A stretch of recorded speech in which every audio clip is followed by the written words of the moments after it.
మిత్రులందరికీ నమస్కారం ఫ్రెండ్స్. డిఎస్సికి సంబంధించి పబ్లిష్ అయిన ముఖ్యమైన అప్డేట్స్ గురించి చూద్దాం. మెగా డిఎస్సి పరీక్షలు పగడ్బందీగా నిర్వహించాం కన్వీనర్. మనకి ఈనాడు న్యూస్ పేపర్లో మెయిన్ ఎడిషన్లో రావడం జరిగింది.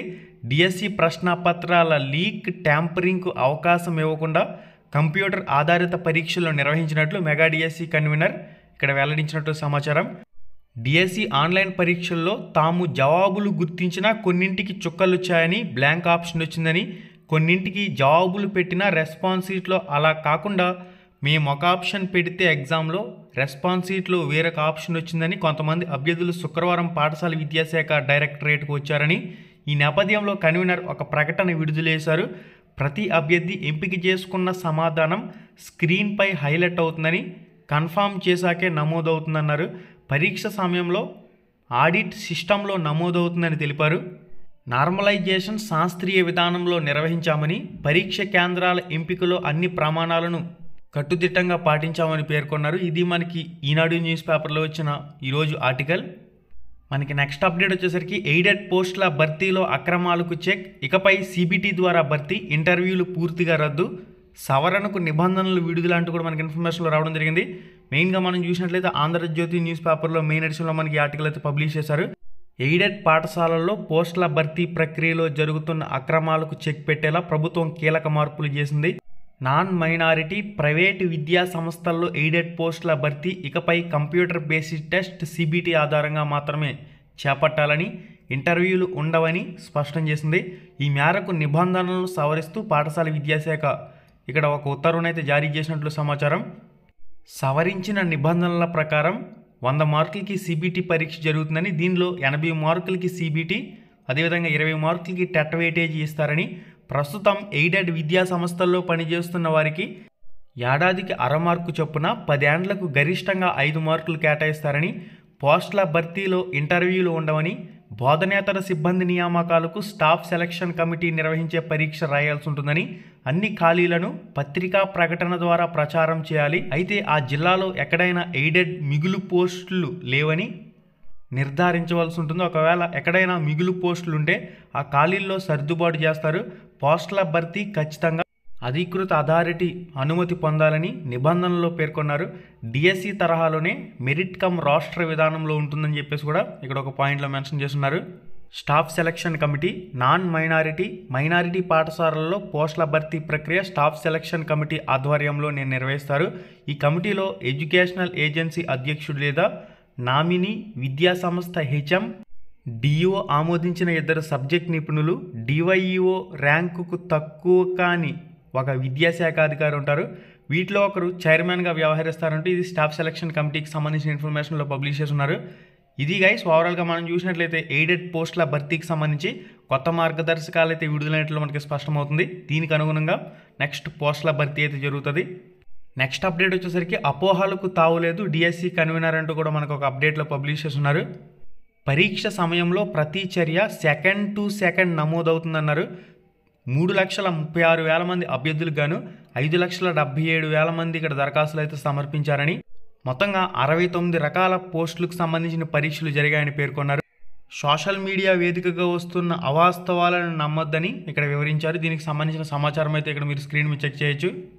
నెక్స్ట్ అప్డేట్ వచ్చేసరికి ఆంధ్రప్రభ న్యూస్ పేపర్లో మెయిన్ ఎడిషన్లో రావడం జరిగింది. మెగా డిఎస్సి 2025 పరీక్షలపై అపోహలకు చెక్, అసత్య ప్రచారాలపై కఠిన చర్యలు, సాంకేతిక భద్రతతో సిబిటి విధానం, కంప్యూటర్ బేస్డ్ టెస్ట్ పరీక్ష, నిబంధనలకు అనుగుణంగానే ప్రశ్నపత్రాల రూపకల్పన అంటూ కూడా మనకి ఇన్ఫర్మేషన్లో పబ్లిష్ చేస్తున్నారు.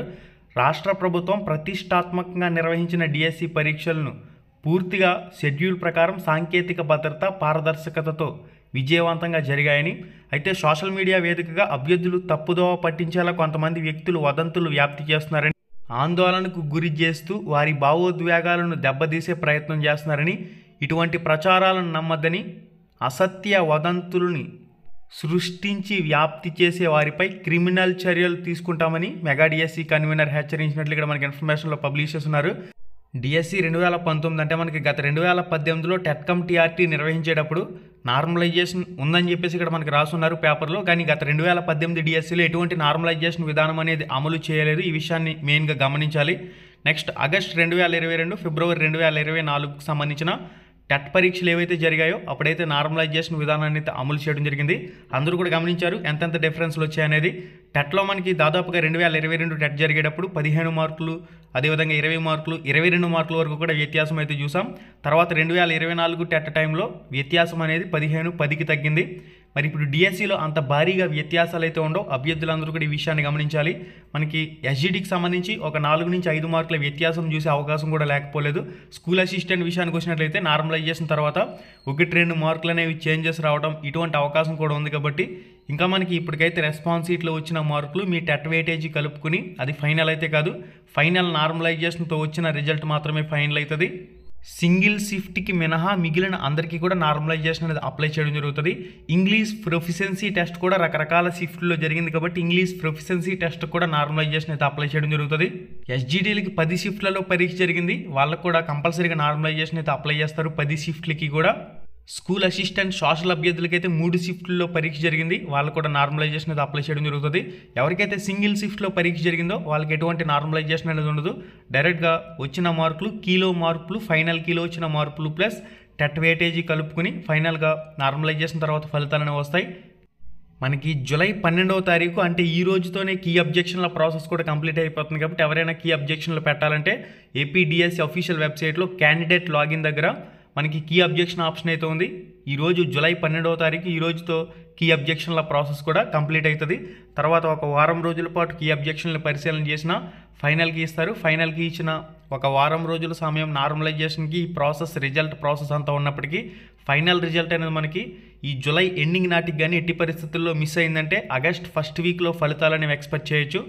అనంతరం మెరిట్ లిస్టులు వస్తాయి. మెరిట్ లిస్టులు 13 జిల్లాలకు సంబంధించి వచ్చిన తర్వాత 13 జిల్లాల సెలక్షన్ లిస్టులు వస్తాయి. సెలెక్ట్ అయిన క్యాండిడేట్ సర్టిఫికేట్ల వెరిఫికేషన్కి హాజరయ్యే విధంగా వెబ్సైట్లో తగిన డాక్యుమెంట్ డౌన్లోడ్ చేసుకుని సర్టిఫికేట్ల వెరిఫికేషన్కి హాజరయ్యే విధంగా మనకి అప్డేట్ అయితే ఇస్తారు. ఎప్పటికప్పుడు దానికి సంబంధించిన సమాచారం కూడా అందుతూనే ఉంటుంది. సెలక్షన్ లిస్ట్ అనేది 1:2 పెడతారు, లేదంటే 16,347 పోస్టులకు సంబంధించి ఒక లిస్ట్ పెట్టిన తర్వాత మళ్ళీ సెకండ్ లిస్ట్ పెడతారనే చూడాలి. ఇప్పుడు ఏంటంటే గతంలో ఒకే అభ్యర్థి 5 పోస్టులకి రాసినప్పుడు 5 పోస్టులకి సెలెక్ట్ అయ్యేవాడు. కానీ ఇప్పుడు పోస్ట్ ప్రిఫరెన్స్ ప్రకారం మీరు ఇచ్చుకున్న పోస్ట్ ప్రిఫరెన్స్ ఏదైతే ఉంటుందో దాని ప్రకారం ఎంపిక అయితే చేయడం జరుగుతుంది. కాబట్టి ఒక అభ్యర్థి ఒక పోస్టుకు మాత్రమే సెలెక్ట్ అవుతాడు. స్కూల్ అసిస్టెంట్ అభ్యర్థి TGT, PGT, principal, school assistant ఒకవేళ డిఎడ్ కూడా చదువుంటే ఎస్జిటీ కూడా ఎలిజిబుల్ అవుతాడు. ఆల్రెడీ మీరు ఆన్లైన్ అప్లికేషన్ చేసుకునేటప్పుడే first preference school assistant, second preference TGT, third preference SGT ఈ విధంగా ఇచ్చి ఉంటారు కదా. ఆల్రెడీ చాలామంది ఎస్జిటి స్కూల్ అసిస్టెంట్ 2 అర్హతలు కలిగిన వాళ్ళు ముందు ఎస్జిటి పెట్టారు, తర్వాత స్కూల్ అసిస్టెంట్ ప్రిఫరెన్స్ కింద పెట్టారు. వాళ్ళు వచ్చేసరికి ఇప్పుడు ఎస్జిటి స్కూల్ అసిస్టెంట్ రెండింటిలో కూడా మంచి స్కోర్ చేశారు. దానివల్ల మేము ఫస్ట్ ప్రిఫరెన్స్ పెట్టిన ఎస్జిటిలో పోస్ట్ వస్తుందని చెప్పేసి కూడా ఆందోళన చెందుతూ ఉన్నారు. దీనిపై డిఎస్సి కన్వీనర్ స్పందించవలసిన అవసరం ఉంది. ఏదైనా ఎడిట్ ఆప్షన్ ఇచ్చి పోస్ట్ ప్రిఫరెన్స్ చేంజ్కి అవకాశం ఉంటుందా, లేదంటే యథాతథంగా ఆ నోటిఫికేషన్ అప్లై ప్రకారమే సెలక్షన్ ప్రాసెస్ అయితే ఉంటుందా అనేది కూడా డిఎస్సి కన్వీనర్ ఈ అంశంపై కాస్త క్లారిటీ ఇవ్వాల్సిన అవసరం అయితే ఉంది. పోస్ట్ ప్రిఫరెన్స్ ఏదైనా చేంజెస్కి ఎడిట్ ఆప్షన్ ఇస్తారా 1-2 రోజులు, లేదంటే గతంలో అప్లై చేసిన ప్రకారమే సెలక్షన్ ప్రాసెస్ ఉంటుందా అనేది కూడా కాస్త క్లారిటీ కావాల్సిన అవసరం అయితే ఉంది. చాలామంది స్కూల్ అసిస్టెంట్కి సంబంధించి రాస్తారు, వాళ్ళే మళ్ళీ టీజీటీ, పీజీటీ, ప్రిన్సిపల్కి సంబంధించిన కూడా పోటీ పడతారు. కాబట్టి ఇక్కడ స్కూల్ అసిస్టెంట్లో మెరిట్ ఉన్న క్యాండిడేట్ అక్కడ టీజీటీలో కూడా మెరిట్ సాధించే అవకాశం అయితే ఉంటుంది. స్కూల్ అసిస్టెంట్కి సెలెక్ట్ అయిన మెరిట్ క్యాండిడేట్ అక్కడ టీజీటీలో కాంపిటీషన్ ఉండడు. ఒకవేళ టీజీటీలో సెలెక్ట్ అయిన మెరిట్ క్యాండిడేట్ ఇక్కడ స్కూల్ అసిస్టెంట్కి కాంపిటీషన్ తగ్గుతాడు. ఒక అభ్యర్థి ఒక పోస్టుకు మాత్రమే సెలెక్ట్ కావడం, అది కూడా ఆన్లైన్ అప్లై చేసేటప్పుడే డేటా అనేది తీసుకున్నారు కనుక ఒకే అభ్యర్థి 2 పోస్టులకి 3 పోస్టులకి సెలెక్ట్ అయ్యే సిచ్యువేషన్ అయితే లేదు. ఇక ఆల్రెడీ గవర్నమెంట్ బాడీ, అదేవిధంగా లోకల్ బాడీ స్కూల్స్, దీంతోపాటుగా మున్సిపల్ కార్పొరేషన్, మున్సిపల్ మేనేజ్మెంట్, ఈ విధంగా ఇవి కూడా ఆల్రెడీ ప్రిఫరెన్స్ అనేవి ఇచ్చుకున్నారు. కాబట్టి వీటికి అనుగుణంగా మీకు వచ్చిన మార్కుల ప్రకారం సెలెక్ట్ అయితే చేయడం జరుగుతుంది. మీరు ఫస్ట్ ప్రిఫరెన్స్ కింద ఎంపీపీ, జడ్పీపీ స్కూల్స్కి సంబంధించి government body, local body schools ఈ విధంగా ఆప్షన్ సెలెక్ట్ చేసుకున్నట్లయితే ఫస్ట్ మీ మార్కులకి ఆ కేటగిరీలో జాబ్ వస్తుందా లేదు చూస్తారు. వచ్చిందంటే ఆ డిపార్ట్మెంట్లోకి మిమ్మల్ని తీసుకోవడం జరుగుతుంది. ZPP, MPP schools, local body, government body schools. మళ్ళీ మీరు సెకండ్ ప్రిఫరెన్స్లో మున్సిపల్ కార్పొరేషన్ లేదా మున్సిపల్ డిపార్ట్మెంట్ ఇచ్చినట్లయితే మున్సిపల్ మేనేజ్మెంట్ డిపార్ట్మెంట్, ఆ మున్సిపల్ మేనేజ్మెంట్ డిపార్ట్మెంట్లో మీకు వచ్చిన మార్కులకి జాబ్ వస్తుందా లేదు చూస్తారు. తర్వాత మున్సిపల్ కార్పొరేషన్, ఈ విధంగా పోస్ట్ ప్రిఫరెన్స్ ప్రకారం మీరు ఇచ్చిన అప్లై ఆన్లైన్ పోస్ట్ ప్రిఫరెన్స్ ప్రకారం సెలక్షన్ ప్రాసెస్ అయితే ఉంటుంది. పోస్ట్కి సెలెక్ట్ అయిన తర్వాత ఆ డిపార్ట్మెంట్ ఆ మేనేజ్మెంట్ వరకు మాత్రమే మీకు ట్రాన్స్ఫర్స్ కానివ్వండి ఇతర కార్యకలాపాలు జరిగే అవకాశం ఉంటుంది. అంటే జడ్పీపీ ఎంపీపీ స్కూల్ వాళ్ళు జడ్పీపీ ఎంపీపీ స్కూల్లో మాత్రమే ట్రాన్స్ఫర్లు పొందడం. మున్సిపల్ మేనేజ్మెంట్లో పోస్టులు సాధించిన వాళ్ళు మున్సిపల్ మేనేజ్మెంట్ సరౌండింగ్స్లో ట్రాన్స్ఫర్లు పొందటం. నెక్స్ట్ మనకి మున్సిపల్ కార్పొరేషన్లో ఈ కేటగిరీలో పోస్టులు పొందిన వాళ్ళు ఈ మున్సిపల్ కార్పొరేషన్ కేటగిరీ వరకు ట్రాన్స్ఫర్లు కానివ్వండి బదిలీలు కానివ్వండి పొందటం, ప్రమోషన్లు కానివ్వండి పొందటం పోస్ట్ ప్రిఫరెన్స్ ప్రకారం జరుగుతుంది. ఇది గైస్ దీనికి సంబంధించిన ఇప్పటి వరకు ఉన్న సమాచారం. ఇక కీ అబ్జెక్షన్ చేసేటప్పుడు ఒకేసారి 2 కీ అబ్జెక్షన్లు సబ్మిట్ చేద్దామంటే అవడం లేదు, 3 కీ అబ్జెక్షన్లు సబ్మిట్ చేద్దామంటే అవడం లేదని చెప్పేసి కూడా చాలామంది ఈ అంశాన్ని కూడా చెప్తూ ఉన్నారు. మీరు ఒక కీ అబ్జెక్షన్ అనేది సబ్మిట్ చేసిన తర్వాత ఇంకొక కీ అబ్జెక్షన్ అనేది పెట్టి సబ్మిట్ చేసే ప్రయత్నం చేయండి. కీ అబ్జెక్షన్లో చేంజెస్ వస్తే అందరికీ కూడా యాడ్ అవుతాయి. ఇది కూడా చాలామంది అడుగుతున్నారు, అంటే అబ్జెక్షన్ పెట్టిన వాళ్ళకి యాడ్ చేస్తారా మిగిలిన అందరికీ యాడ్ చేస్తారని. అందరికీ కూడా యాడ్ చేయడం జరుగుతుంది. చేంజ్ అంటూ వస్తే అందరికీ కూడా చేంజ్ వస్తుంది. అది మల్టిపుల్ కరెక్ట్ ఆన్సర్లు ఇచ్చినప్పుడు 1 లేదా 4 కరెక్ట్ ఆన్సర్ ఇచ్చినప్పుడు అందరికీ యాడ్ అవుతుంది, లేదా యాడ్ స్కోర్ ఇస్తే అందరికీ యాడ్ అవుతుంది. ఓకే గైస్, మళ్ళీ వీడియోలో మళ్ళీ కలుసుకుందాం. శుభం, ధన్యవాదాలు.